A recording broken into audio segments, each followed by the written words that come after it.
कर्म के हिसाब से अगला जन्म, जैसा कर्म वैसा जन्म। गरुड़ पुराण के अनुसार हर जीव का पुनर्जन्म होता है, यानी वह फिर से जन्म लेता है। नमस्कार मित्रों, आप श्री कृष्ण के भक्त हैं तो कमेंट बॉक्स में लिखें जय श्री कृष्णा। गरुड़ पुराण के मुताबिक मृत्यु के बाद मनुष्य को कौन सा जन्म मिलेगा, यह उसके पूर्व जन्म के कर्मों पर निर्भर करता है। अगले और पिछले जन्म के बारे में जानने की उत्सुकता हर इंसान के लिए होती है। अगले जन्म को लेकर लोगों के मन में जिज्ञासा होती है कि वे मनुष्य बनेंगे या पशु या फिर कोई जानवर बनेंगे। तो कई लोगों के मन में यह भी सवाल आता है कि महिला के रूप में जन्म लेंगे या पुरुष के रूप में। हिंदू धर्म में ऐसा उल्लेख मिलता है कि जो इंसान जन्म लेता है उसकी मृत्यु अवश्य होती है, परंतु क्या आप जानते हैं मनुष्य मरने के बाद कौन सी योनि में जन्म लेता है? गरुड़ पुराण हिंदू धर्म के महापुराणों में से एक है। इसमें जन्म, मृत्यु और मृत्यु के बाद की घटनाओं का विस्तार पूर्वक वर्णन मिलता है। इस पुराण में ऐसी कई बातें बताई गई हैं जिन्हें अपनाने में व्यक्ति अपने जीवन की स्थिति सुधार सकता है। इस महापुराण में गरुड़ पुराण बहुत महत्वपूर्ण है, जो कि सनातन धर्म में किसी व्यक्ति की मृत्यु के बाद पढ़ा जाता है। गरुड़ पुराण में भगवान विष्णु और गरुड़ पक्षी के बीच बातचीत को बताया गया है। साथ ही इसमें व्यक्ति के चरित्र के बारे में भी बताया गया है। ईश्वर की दृष्टि से जो अच्छे कर्म यानी आपके काम होते हैं उन्हें पुण्य कहा जाता है, और जो बुरे कर्म होते हैं उन्हें पाप कहा जाता है। गरुड़ पुराण में और कठोपनिषद में उल्लेख मिलता है कि मनुष्य धरती पर जो कुछ पाप करता है उन्हें सभी पापों को अलग अलग सजा बारी बारी से मिलती है। गरुड़ पुराण के अनुसार जो व्यक्ति अच्छे कर्म करता है उसे स्वर्ग में जगह मिलती है, वही बुरे कर्मों के लिए नरक का सामना करना पड़ता है। हम आपको इसी के बारे में बताने जा रहे हैं। दोस्तों, गधे, कुत्ते, बिल्ली, सांप, बंदर, गिरगिट, बकरा, भेड़िया, गाय, कछुआ, कीड़े मकोड़े आदि पशु पक्षी, पेड़ पौधे, स्त्री से जन्म इत्यादि हर नारी मनुष्य का जन्म होता है। तो स्वागत है हिंदू रिलीजन हिस्ट्री के नई प्रस्तुति में। दोस्तों, आप हमारे चैनल में पहली बार आए तो चैनल को सब्सक्राइब अवश्य कीजिए और वीडियो को लाइक करके दोस्तों के पास जरूर शेयर कीजिएगा। यहाँ सबसे पहले आपको यह जानना जरूरी है कि क्या सच में पुनर्जन्म होता है। मित्रों, इस बात का एक उदाहरण समझते हैं। कई बार बालक जन्म लेता है तो उनमें किसी प्रकार का दोष होता है, और कई बालक किन्नर पैदा हो जाते हैं या फिर ऐसे पैदा होते हैं जिनको कोई शारीरिक दोष होता है, जैसे कोई जन्म से ही विकलांग होता है या जन्म से देखने में असमर्थ होता है। ऐसा ही होता है, कई बच्चे को जन्म से ही मलमूत्र का द्वार नहीं होता है। ऐसा होने के पीछे विज्ञान अपना तर्क अलग देता है, पर हम शास्त्र के अनुसार बताएंगे कि इस जीवन में बच्चे को उसके पिछले जन्म के कर्मों के आधार पर कष्ट भोगना तय होता है। इसलिए शारीरिक असमर्थता पैदा होने के साथ ही आती है। गरुड़ पुराण में लिखा हुआ है कि पांडव भाइयों को अलग अलग घरों में जन्म अलग अपने अपने कर्मों के अनुसार मिला था। गरुड़ पुराण में विस्तार से बताया गया है कि जब तक शिशु माँ की कोख में रहता है, जब तक उसे पिछले जन्म का सब कुछ याद रहता है, उसके बाद समर्पण होता है। उसमें पिछले जन्म में क्या क्या कर्म किए हैं, दुखी होकर वह जीव ईश्वर की यही प्रार्थना करता है कि इस जीवन में वह सतर्क करेगा और अच्छे कर्म करेगा, भगवान का नाम जपता रहेगा। शिशु माता के गर्भ से निकलकर इस पृथ्वी लोक पर आता है, ईश्वर की उसकी समृद्धि खत्म कर दी जाती है, यानी कि उसके दिमाग से पिछले जन्म की बातें भुला दी जाती है, और वह जीव फिर से सब कुछ मोह माया में कुछ ऐसा उलझ जाता है कि परमात्मा के लिए उसके पास समय ही नहीं बचता। आइए अपने टॉपिक पर वापस आते हैं। किस कर्म के अनुसार मिलता है अलग अलग जन्म। पहले कछुए का जन्म पता करते हैं। माता पिता को कष्ट पहुंचाने वाले संतान या भाई बहन को प्रताड़ित करने वाले मनुष्य कछुआ की योनि में जन्म लेता है। कई बार गलत कार्य करने वाले यह सोचते हैं कि कोई उन्हें देख नहीं रहा है, इसलिए कई बार लोग ऐसे पाप कर लेते हैं जिन्हें गंभीर परिणाम इस जीवन के अलावा अगले जीवन में भी भुगतने पड़ते हैं। दोस्तों, कछुए का जीवन काल बहुत लंबा होता है। कछुआ 20 या 30 साल नहीं जीता, बल्कि उसका जीवन काल लगभग 200 से 300 वर्षों के बीच का होता है। यानी इस अपराध की सजा बेहद लंबी है और बहुत कठिन है। स्त्री का जन्म कैसे मिलता है? गरुड़ पुराण के अनुसार जब आत्मा को नया जन्म मिलता है तो जन्म मृत्यु का हो या स्त्री का, आत्मा को उस शरीर के अनुरूप व्यवहार में ढाल ढालकर अपना कर्म करना पड़ता है। शरीर के जरिए कर्म करके ही एक आत्मा अपने जन्म के उद्देश्य को सार्थक भी बना सकती है और निरर्थक भी। अपने अच्छे कर्म करके आत्मा मुक्ति के मार्ग की ओर अग्रसर कर सकती है और बुरे कर्म करके अपनी स्थिति को भविष्य के उद्धार बना सकती है। यदि कोई पुरुष महिलाएं वाला अच्छा आचरण करता है और स्वभाव में महिलाओं की वाली आदत ले आता है तो ऐसे पुरुषों को अगले जन्म में स्त्री का रूप मिलता है। बंदर की योनि। इस जन्म में मनुष्य योनि मिलने का अर्थ यह नहीं है कि अगला जन्म भी इसी योनि में मिलेगा, क्योंकि जीवन मरण और अगला जन्म सब कुछ कर्मों के आधार पर ही तय होता है। व्यक्ति जन्म लेता है और अपने मालिक का विश्वजनीय होकर अपने मालिक का विश्वास तोड़ देता है, जिसका सामान्य जीवन काल 20 वर्ष का होता है। दोस्तों, धर्म ग्रंथों में इसके पीछे का कारण कर्म फल दोष बताया गया है। गरुड़ पुराण में मनुष्य के हर कर्म का लेखा जोखा दिया गया है, जो कि केवल उसके पाप पुण्य का निर्धारित करता है, बल्कि मरने के बाद मिलने वाली सजा और अगले जन्म की योनि के बारे में भी बताते हैं। जो व्यक्ति लूटपाट, जानवरों को सताना, शिकार करके अपने परिवार का पालन पोषण करता है, उसे अगले जन्म में किसी कसाई के हाथों मृत्यु प्राप्त होती है, यानी वह जानवर का जन्म लेता है। गरुड़ पुराण के मुताबिक जो व्यक्ति मृत्यु के समय भगवान का नाम लेता है तो भगवान उसकी मुक्ति का मार्ग खोल देते हैं। यही वजह है कि शास्त्रों में मरते समय राम नाम लेना महत्वपूर्ण बताया गया है। अगला है गधे का जन्म कौन भोगता है। अब यहाँ आता है कर्मफल सिद्धांत। दोस्तों, गरुड़ पुराण के अनुसार अपने सच्चे मित्र का अपना अपमान करने वाला गधे की योनि भोगता है। गधे का जीवन काल 25 से 30 वर्ष का होता है। अगर आपका पाप क्षमा के योग्य रहा होगा तो कर्म फल सिद्धांत के अनुसार आप गधे की योनि से जल्दी ही मुक्त होकर एक साधारण मृत्यु प्राप्त हो जाएंगे।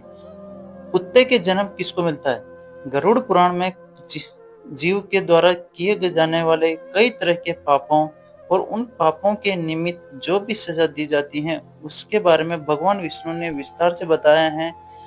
धर्म का अपमान करने वाले, पूजा पाठ न करने वाले, जो व्यक्ति धर्म, वेद, पुराण जैसे धार्मिक ग्रंथों का अपमान करना, हमेशा धर्म का विरोध करना, ईश्वर के प्रति श्रद्धा भाव नहीं रखना, गरुड़ पुराण के अनुसार ऐसे लोगों को अगला जन्म यानी कुत्ते के रूप में होता है। कीड़े मकोड़े के योनि दूसरे की निंदा करने वाला, बुरा बर्ताव करने वाला कीड़े मकोड़े के रूप में जन्म लेता है।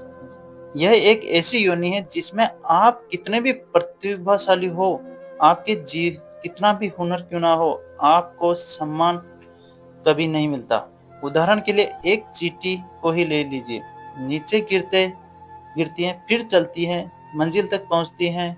हम सबको इस धरती में अलग अलग योनियों में तब तक जन्म लेना पड़ता है जब तक हमको मोक्ष प्राप्ति नहीं हो जाती। जो व्यक्ति अपनों से लिया हुआ धन वापस नहीं करता और उनसे धन अर्जित करता है, मकोड़े की योनि में जन्म लेता है। योनियों का जीवन काल कितना लंबा होगा वह व्यक्ति के कर्म फल पर निर्भर करता है। चचुंदर का जन्म किसे मिलता है। जो व्यक्ति किसी चीज को चोरी करता है वह तोता बनता है।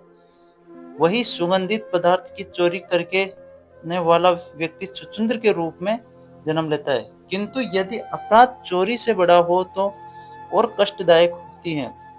किंतु लोगों का होता है उल्लू के पुनर्जन्म। उनकी चालाकी के चलते जो लोग दूसरों को मूर्ख बनाकर ठगी करते हैं और उनका लाभ उठा लेते हैं या काम निकलवा लेते हैं, ऐसे लोगों को मृत्यु के बाद नरक में स्थान मिलता है।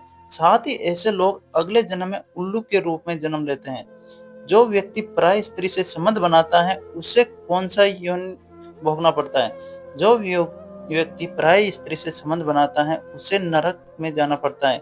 गरुड़ पुराण के अनुसार ऐसे पुरुष को वहां उसे कई कष्ट भोगने पड़ते हैं। उसके बाद उसे अलग अलग योनियों में एक के बाद कई जन्म लेने पड़ते हैं। वह सब के पहले भेड़िया बनता है, फिर एक कुत्ते के रूप में जन्म लेता है, उसके बाद शियार, फिर गिद्ध, फिर सांप, फिर कौवा, अंत में बगुला बनता है।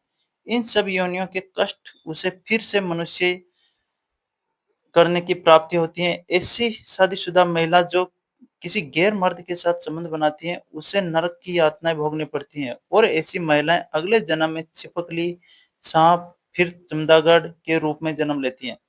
लेकिन जो व्यक्ति किसी स्त्री के साथ जबरदस्ती संबंध बनाता है, उसे तो नरक भोगने और कई योनियों में जन्म लेने के बाद मनुष्य योनि में किन्नर के रूप में जन्म मिलता है। फजूल के गाली गलौज करने वाले को कौन सा योनि मिलता है? दोस्तों, माना जाता है कि कंठ में मां सरस्वती वास करती हैं। इसलिए जिन लोगों की वाणी में मधुरता नहीं होती और जो दूसरों को बुरा भला कहते हैं या हमेशा गाली गलौज करते हैं, गरुड़ पुराण के अनुसार उनका अगले जन्म में बकरे के रूप में जन्म होता है। जो मनुष्य स्त्री की हत्या, गर्भपात या गाय की हत्या करता है, वह अगले जन्म में मूर्ख या कुबड़ बनकर जन्म लेता है। गरुड़ पुराण के मुताबिक जो व्यक्ति मनुष्य के समय मृत्यु के समय भगवान का नाम लेता है, तो भगवान उस व्यक्ति के लिए मुक्ति का मार्ग खोल देते हैं। यही कारण है कि शास्त्रों में मरते समय नाम राम का नाम लेना महत्वपूर्ण माना गया है। गरुड़ पुराण में बताया गया है कि जो व्यक्ति अपने बड़े भाई का अपमान करता है, समाज के सामने उसे लज्जित करता है, अगले जन्म में वह व्यक्ति कौन नामक पक्षी के रूप में जन्म लेता है। इस योनि में 10 वर्षों तक वह कष्ट भोगना पड़ता है। उसके बाद ही उसे मनुष्य योनि प्राप्त होती है। गरुड़ पुराण के अनुसार दूसरों के लिए अच्छा सोचने वाला, धर्म को मानने वाला, धार्मिक काम पर विश्वास करने वाला, पशुओं के प्रेम रखने वाला, माता-पिता का आदर सम्मान करने वाला, अपने गुरु के द्वारा बताए गए मार्ग पर चलने वाला जीव आत्मा स्वर्ग में जाती है और अपने लिए मोक्ष के दरवाजे खोल लेती है। मांस खाने वाले गरुड़ पुराण के अनुसार मांस खाने वाले व्यक्ति को अगले जन्म में अंगों से संबंधित समस्या होती है। मदिरा या शराब पीने वाले के दांत काले होते हैं और जीभ के स्वाद के कारण न खाने वाली चीजों को खा लेने वाला ब्राह्मण, जलोट पेट में पानी भर जाने वाली बीमारी के चलते पेट फूलना बनता है और दूसरों का ध्यान किए बिना मीठा खाने वाले को गले से संबंधित बीमारियां रहती हैं। श्राद्ध के समय शुद्ध दान देने वाले लोगों को कुष्ठ रोग होता है। लेकिन दोस्तों, यह सारी बात सुनने के बाद आपके मन में एक प्रश्न उठा होगा कि जब हम अपने पाप कर्मों के अनुसार नर्क की सजा भोग लेते हैं, तो पुनर्जन्म में सजा क्यों मिलती है? क्योंकि हमें मनुष्य जन्म नहीं मिलता है। इस प्रश्न का उत्तर भगवान विष्णु ने अपनी वाहन पक्षीराज गरुड़ को स्पष्ट बताया है, जो कि गरुड़ पुराण में है। आइए जानते हैं। कई बार जीव आत्माओं में कर्म इतने बुरे हो जाते हैं कि जीवात्मा को नरक में भोगनी पड़ती हैं, लेकिन अगले जन्म में इन कर्मों का बोझ ढोना पड़ता है। जैसे किसी महिला के साथ दुष्कर्म करने वाले पापी आत्मा अपने जन्म में किन्नर के रूप में पैदा होती हैं। जैसे आपने इस वीडियो में सुने हैं, हम इसे हमारे ग्रंथ में कर्म फल का सिद्धांत कहा गया है, यानी कि जैसी करनी वैसी भरनी। पाप बड़ा है तो सजा लंबी होगी और अत्यंत दुखदायी भी होगी। यदि पाप कर्म सामान्य है तो सजा भी कर्म कम होगी। दोस्तों, मनुष्य जन्म कितना दुर्लभ है, आप जान ही गए होंगे। मनुष्य की योनि में जन्म लेना चाहते हैं या जीवन मृत्यु के इस कर्म चक्र से निकलना चाहते हैं, तो इस जन्म में अच्छे कर्म और मनुष्य की भक्ति करें। अभी तो आप मनुष्य योनि में जन्म लिए हैं, इसे पीछे आपका किस योनि में जन्म हुआ है, आइए इस पर विस्तार से जान लेते हैं। जाति समर्पण के प्रयोग के लिए ध्यान को जारी रखते हुए आप जब बिस्तर पर सोने जाएं, तब आंखें बंद करके उल्टे क्रम में अपनी दिनचर्या के घटनाक्रम का को याद करें। जैसे सोने से पूर्व आप क्या कर रहे हैं, फिर उससे पूर्व क्या कर रहे हैं और फिर गहराई में जाएं और देखें कि उसके पूर्व आप क्या कर रहे हैं। तब इस तरह की समृद्धियों को सुबह उठने तक ले जाएं। दिनचर्या का कर्म सतत जारी रखने हुए मेमोरी रिवर्स को बढ़ाते हुए ध्यान के साथ इस जाति समर्पण का अभ्यास जारी रखते हुए कुछ माह बाद मेमोरी पावर बढ़ेगा। वही नए नए अनुभवों के साथ पिछले जन्म को जानने का द्वार भी खुलने लगेगा। मित्रों, वह साधना कठिन जरूर है, लेकिन योगाभ्यासी के लिए सरल है। समापन क्रिया में भी पिछला जन्म जाना जा सकता है। दोस्तों, अलग अलग धर्म के लोग अलग अलग तरीके से पिछले जन्म को जानने की कोशिश करते हैं। मित्रों, हमारा आज का प्रस्तुति कैसा लगा, कमेंट करके अवश्य बताएं। धन्यवाद।